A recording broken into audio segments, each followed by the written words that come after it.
Good evening, everyone. I'm Riley King, and welcome to the Riley King Newscast right here on the Riley King Network. Let's begin. First up, two face charges after chase crash manhunt in Windham. Let's take a listen to the video from WMUR News 9. Oh, no, this is what we need, right?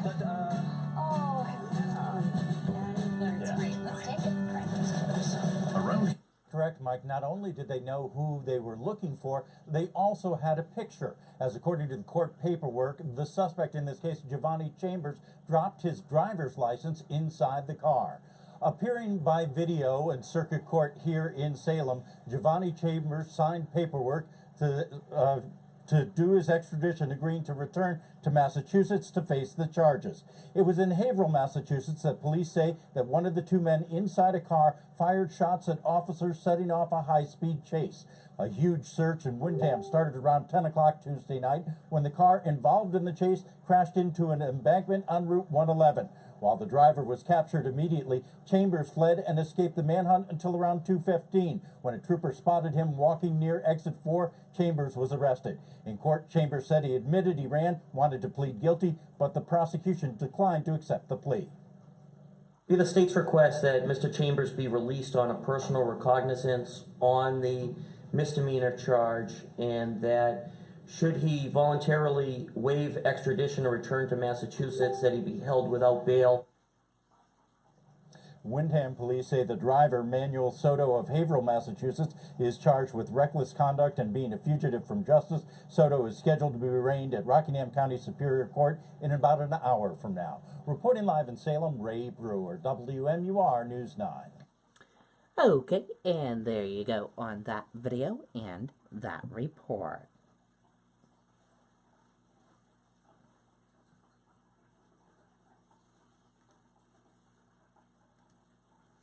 Pedestrian struck by vehicle in front of hospital has died.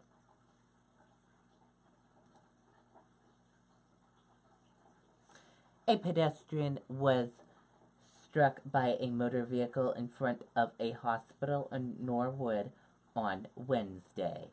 She later died. The woman was struck at 11:50 a.m. on Washington Street near Norwood Hospital, police said. Flowers were seen scattered on the street at the scene of the crash. Officials are still notifying her next of kin. Police said a doctor ran out of the hospital to try to help after the crash and took the woman to the emergency room. Traffic was diverted around the area for the investigation, which will involve an accident reconstruction team.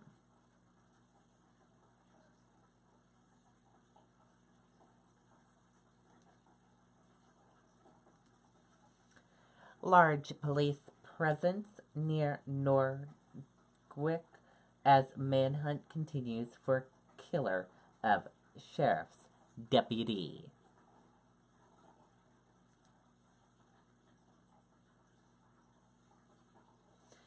There will be a large police presence in the Norwich area Wednesday night as the law enforcement agencies continue their manhunt for the person who shot and killed Somerset County Sheriff's Capel Eugene Cole. The man police are looking for is John Williams, 29, of Madison. Police held a news conference Wednesday evening, urging people to be aware of their surroundings and to call 911 if they see or encounter Williams. Williams should be considered extremely armed and extremely dangerous, Somerset County Sheriff Dale Lancaster said. Police searched multiple locations in the Nordrick and Madison areas on Wednesday. Police surrounded a home on Jones Street in Madison. That is where he was last seen, at the home on Jones. The road was blocked off and neighbors were not allowed to their homes.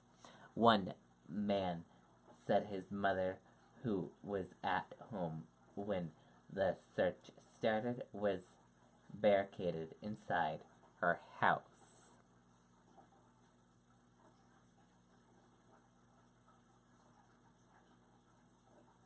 Police searched the wooded area off Stream Road in Nordrick Wednesday afternoon. Police were also conducting roadblocks to track down Williams.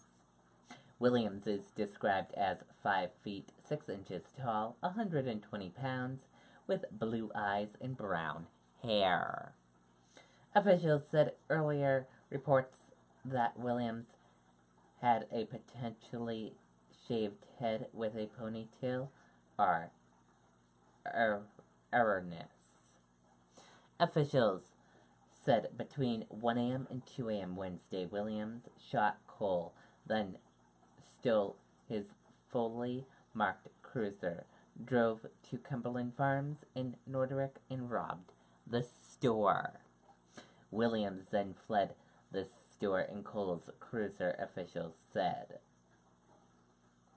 The cruiser was found abandoned Martin Stream Road in Nordrick just before 5 a.m. It's not known if Williams is driving another vehicle. Lancaster said Cole's body was found along Route 2 in Nordrick at 7:15 a.m. A nationwide alert has been issued for Williams. The FBI is assisting with the search. Barricades were set up and there was heavy police presence in Nordrick Wednesday morning. The Millstream School was closed Wednesday as a precaution, and other schools were placed on lockdown. A clerk at Haverhill District Court confirmed that Williams was scheduled to be in that court Wednesday on charges stemming from a March 26 arrest on firearms charges after a crash on Interstate 495. He was charged with carrying a firearm without a license, improper storage of a firearm, possession of a large capacity feeding device, and negligent operation of a motor vehicle. He was free on $10,000 bail.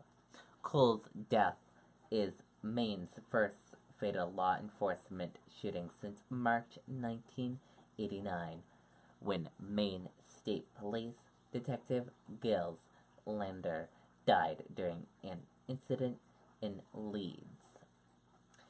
We will keep you updated as we get more information into our newsroom.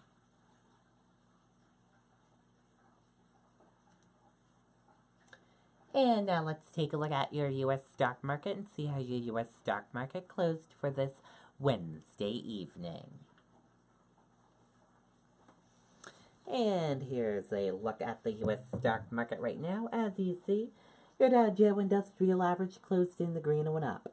Your Nasdaq closed in the red and went down. S&P 500 closed in the green and went up. CNBC IQ 100 closed in the red and went down. Gold closed in the green and went up. Oil closed in the red and went down. US 10-year closed in the red and went down. Euro/USD closed in the green and went up. And VIX closed in the red and went down.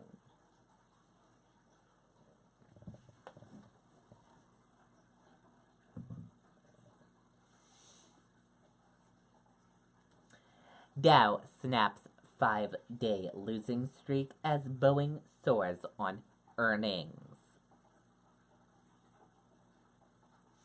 The Dow Jones Industrial Average closed higher for the first time in 6 sessions on Wednesday, recovering from sharp losses seen earlier in the day as Boeing scored a strong earnings. Former cop 72 arrested in decades-old Golden State Killer case.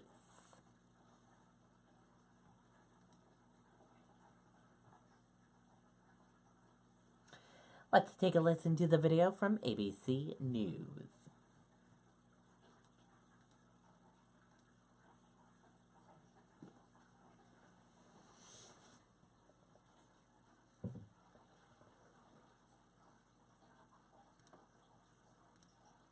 Good afternoon.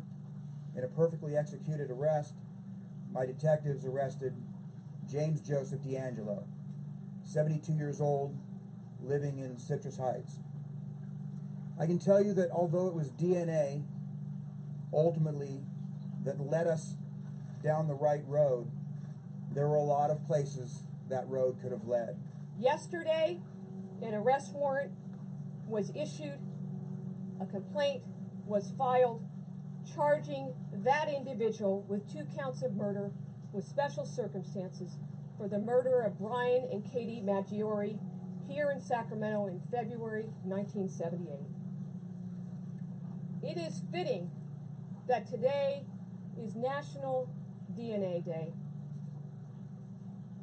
We found the needle in the haystack, and it was right here in Sacramento. Okay, and there you go on that video and that report. And that does it for the Riley King Newscast right here on the Riley King Network. I hope you all have a great rest of your Wednesday evening, and I'll be back with another newscast tomorrow, and I'll have a news report later on this evening. Good night, everyone. Bye.